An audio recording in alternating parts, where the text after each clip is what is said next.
My name is Brittany. And I learned that betrayal can look exactly like the Austin airport drop-off curb. Sticky with July heat. You'd think the most humiliating part of our congratulations family trip would be when my sister Rachel took my window seat. You'd be wrong. The most humiliating part is your mother, Linda, leaning across the passenger seat. Her sunglasses, a perfect, reflective shield. I couldn't get the big one checked. Honey, such a hassle. This is just easier. My suitcase. My entire life. She hands me a bus ticket. A one-way ticket. And a congrats card with a crisp $100 bill inside. My father, Thomas, just nods. He doesn't look at me. He puts the car in drive. The car turns the corner and is gone. I'm left standing on the concrete. A ghost they forgot to bury. I don't pick a direction. I just pick a bus that's leaving. The bus drops me in a part of Austin I've only ever seen from a highway overpass. My feet are numb. My phone is a useless black rectangle. The $100 in my pocket feels less like a lifeline and more like a timer. I find a room for rent on a street that smells like stale beer and fried onions. It's above a bar called the Rusty Nail. The sign flickers, promising tetanus. The landlord is a man whose t-shirt has given up. He doesn't ask for a deposit. He just wants the first week in cash. The room is small. The floor is sticky. The window looks at a brick wall. At night, the music from downstairs doesn't rattle the walls. It soaks into them. The bass line becomes my new pulse. The new standards. It's a palace. It has a lock that works. I open a small, stained notebook. The one I used to hide in my backpack. I'm the kind of girl who draws the things she can't find the words for. I write survival fund on an envelope and slide my remaining cash inside. It looks pathetic. The endurance, I learn, is a schedule. My alarm goes off at 4 a.m. First job, coffee shop barista. I learn to steam milk until it's perfect. To smile at people who look through me. To say, have a great day, like I mean it. I smell like burnt coffee and fake vanilla. My second job is from noon to 5. Hotel housekeeping. I clean up the lives of strangers. I scrub showers and change sheets that smell like other people's sleep. I am a ghost in a blue uniform. I'm paid in cash. $10 an hour. Under the table. My third job is from 10 p.m. to 2 a.m. Bakery dishwasher. This is the worst one. The air is thick with the smell of sugar, old sourdough, and industrial bleach. I scrub sheet pans until my hands are raw. My back screaming. The sound of the metal scraper on metal pans ringing in my ears. But I watch. I watch the night baker. A gruff man named Paul. Move with a quiet focus. I watch how he handles the dough. How he scores the bread. How he pipes icing with a steady hand. He never speaks to me. I'm just the girl who cleans his mess. I get back to my room at 2:30 a.m. The bar downstairs is finally quiet. The silence in my head is deafening. This is the kind of loneliness that doesn't just make you feel alone. It makes you feel invisible. I scroll through my old contacts. My sister Rachel. My mother Linda. I type I'm safe and delete it. I type where is my suitcase and delete it. I type why and I delete that. 2. I've stopped crying. The rage I thought I'd feel isn't there. It's just this. Cold. All hollow space. I open my stained notebook. I don't write. I draw. I draw a cake with 5 tiers. Covered in sugar lace, so fine it looks like it would break if you breathed on it. I draw delicate, impossible flowers made of spun sugar. I design flavors I've never tasted. Rose water and pistachio, cardamom and citrus. I sketch these impossible, beautiful things in a room that smells like bleach and old beer, while a bar fight echoes up from the street. I draw because it's the only part of my life I can control. It's not much, But it's more than I had at the airport. It's a start. The endurance breaks when you finally find a person. For me, that person was Maya. She worked the morning shift with me at the coffee shop. Purple hair, faded to a kind of dusty lavender. A tattoo of a skeptical-looking jellyfish on her arm. And sarcasm so sharp it could cut through the morning rush. I was drawing on a stack of napkins during a lull. Lost in a design for a 3-tiered wedding cake. She slid into the stool opposite me. "New girl," she said. "You look like you fell out of a before picture in a witness protection brochure." I just looked at my hands, stained with coffee grounds. "Brittany." She smirked.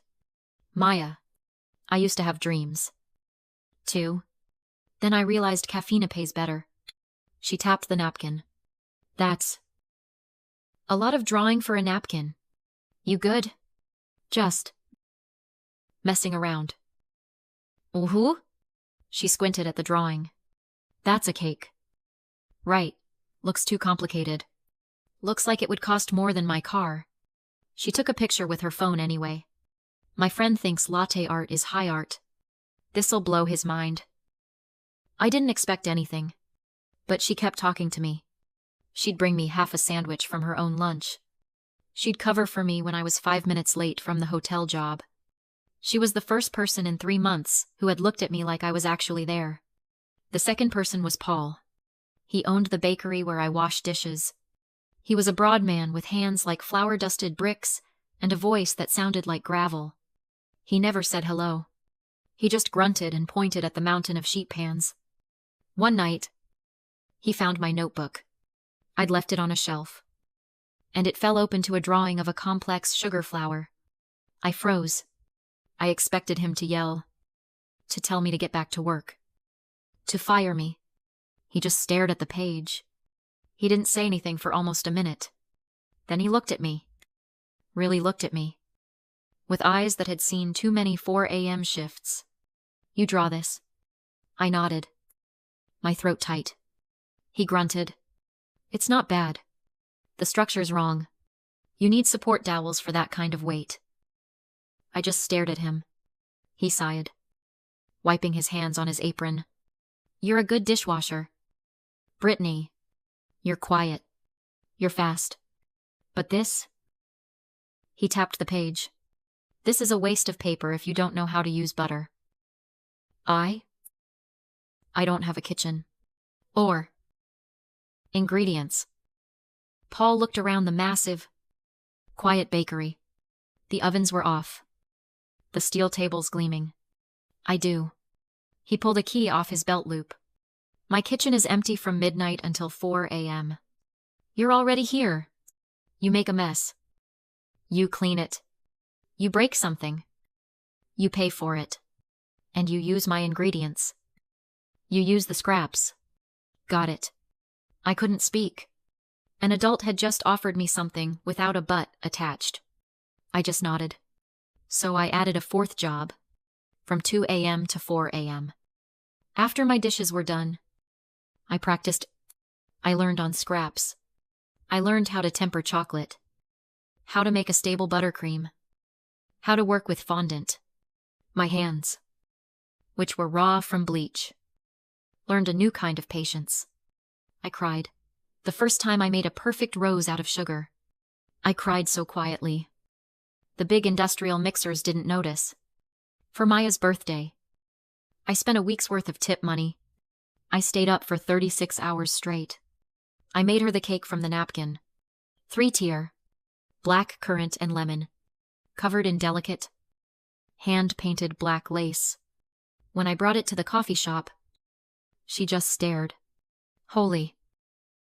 She looked at me. "You made this. I thought you were just doodling." She took a dozen photos and posted them everywhere. The caption was pure Maya. "My friend Brittany is a legit baking witch.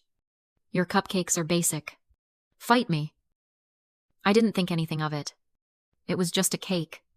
2 days later, an email landed in the account I'd made just to apply for jobs. It was from a local event planner. Saw the cake on Maya's feed. "I have a client. Small anniversary party. They want that cake. Can you do it by next Friday? My budget is $300. $300. That was more than I made in a week of scrubbing toilets and washing pans. I almost said no. I lived above a bar. I shared a microwave with cockroaches. I was all hustle. No, infrastructure. Maya read the email over my shoulder. Don't be an idiot. Say yes. Figure it out later. So, I said yes. I spent 3 nights in Paul's kitchen, fueled by stale coffee and terror. I delivered it in a cab I couldn't afford. The event planner handed me 3 crisp $100 bills. I walked out into the sunlight. It felt like a promotion. That night, I opened my stained notebook. On a fresh page, I wrote, "The Gilded Crumb." It wasn't a company. It was a dare. Momentum doesn't arrive like a lightning bolt. It shows up like a steady rain, finding the same path down a window, until there's a groove. The Gilded Crumb became my life. I rented a small, shared commercial kitchen space with the money I'd saved. No more hiding in Paul's bakery. He just grunted when I told him. Said, "About time. You were wasting my scraps." It was the nicest thing he'd ever said. Orders trickled in, then stacked. Local birthdays, small office parties. I was one person, doing the work of 5. Eating leftover buttercream for dinner, and sleeping in 4-hour shifts. That's when Ethan walked into the kitchen. He was there for a tasting for a client. Referred by the event planner, who gave me my first shot. He was tall, with a quiet smile, and eyes that actually listened. He ran a small food blog called Austin Bites. He didn't just taste the samples. He studied them. He asked about the cardamom, about how I got the buttercream so smooth. He looked at my rough sketches with a kind of care I wasn't used to. "You design like an architect," he said, tapping a drawing. "Most people just bake. You're building something." He blinked. "I'm just trying to make sure it doesn't fall over." He smiled. "That, too." He ordered a cake for his client. But he came back a week later with a camera. "I'm doing a series," he said, "on people who make things with their hands. We shoot it, cut it, give you the files. No charge. I think people should see how you work." I should have said no. I was allergic to attention. It still felt like a trap. But he had a kindness I wasn't afraid of. "Okay," I said. He spent an afternoon filming. He didn't make me perform.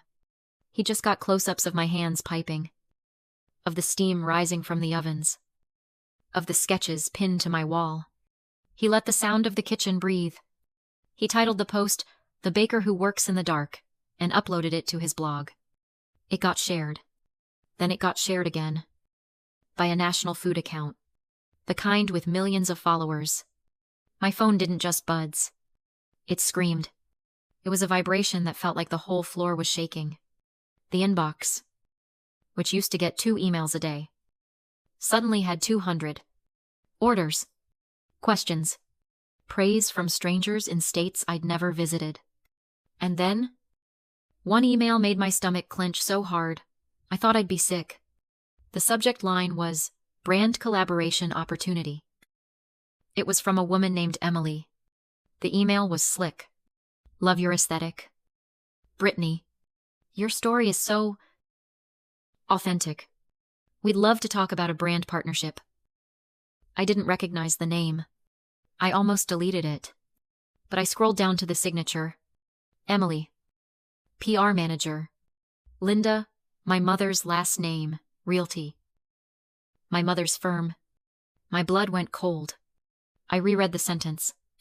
I clicked the link. And there she was. A smiling picture of Emily on my mother's corporate website. Our newest addition. I sat there. On a flour sack. The sound of the industrial fridge humming. And for the first time, it all made sense. Attached to the email was a glossy PDF. An invitation. the Family and Friends Charity Gala, hosted by my mother's firm, and on the event committee list. Her name, Rachel. My sister's name. They hadn't spoken to me in 3 years. Not one text. Not one call. I had been in the same city, scrubbing their toilets in their hotels, serving them coffee at their coffee shops. I was invisible. But now, a stranger with a camera had told them I was valuable. I finally understood. In a family like mine, you aren't a person. You're a reflection. You're a source of supply. When I was the girl at the airport curb with no suitcase, I was bad supply. I was a failure. A secret. A story to be hidden. But now that a food blog and 1,000 strangers had approved of me, I was good supply. I was a success story they could discover. I was something they could use. My mother hadn't found me. My sister didn't miss me. They had been alerted to a new asset. This email wasn't an apology. It was an acquisition. They weren't inviting me home. They were inviting me to be a talking point at their party. I didn't reply to the email. Not at first. The invitation sat on my kitchen counter for a week. A glossy piece of paper that felt heavier than all my baking sheets combined. "You going?" Maya asked, leaning on the steel table, stealing a piece of candied lemon. "I haven't decided." She snorted. "Liar, you're trying to decide how you're going. Are you going to show up humble? And quiet? And grateful? Like the little lost girl they found? Maybe." Here are 2 shorter, natural-sounding English versions that maintain the original meaning and emotional arc. Option 1. Focus on the entrance and exit. Slightly punchier. The night was my plot twist. Not a ghost story, as Ethan said. I deserved to narrate my own entrance. Not return as the girl they abandoned. I booked a subtle black Mercedes Power that whispers. My hands shook. Not from fear, but from the old habit of anticipating judgment. I wore a simple black dress. Not a gown. No flash. Just me. I wasn't running from anything. I was driving toward it. The moment I stepped into the gala, I knew it was my stage. My family mother, Linda. Father, Thomas. And Sister Rachel didn't recognize me until Rachel's smile froze. The silence was delicious. I walked straight past them to the bar. When my mother, Linda, finally approached, all forced pride and frantic clicking heels, I saw my chance. "Hello? Linda," I said, my voice steady. "Funny. You didn't find me until a food blogger did." Rachel, the golden child, hissed about me making a scene. I hit back with the only truth she understood. I remember. Charity. "Rachel, it used to look like $100 and a one-way bus ticket." The silence was complete. When the PR manager, Emily, swooped in, seeing my struggle as a mere narrative for profit, I set my glass down. "My work isn't available for your brand," I said. "And my story is not for sale." I turned to leave. My mother grabbed my arm, asking why I came, if only to ruin their night. I looked at her until she let go. "I just came to make sure I wasn't the one who disappeared." Walking out, the solid, expensive thunk of the car door shut out their noise. I deleted Emily's email. I realized survival isn't an act of hate. It's the courage to prune your own family tree. I drove not home, but to my new commercial kitchen. The Gilded Crumb. Maya and Ethan were there with tacos and cheap beer, my found family. I belonged here. In the smell of yeast and chocolate. I smiled, tied on my apron, and got back to work. Years later, with my own successful shop, I write a new list of goals. It's not about revenge. It's about living. This is my message to you, the black sheep. Your blood is not a cage. Your found family is the grand prize. Don't shrink yourself to fit their tiny, suffocating table. Go build a bigger one.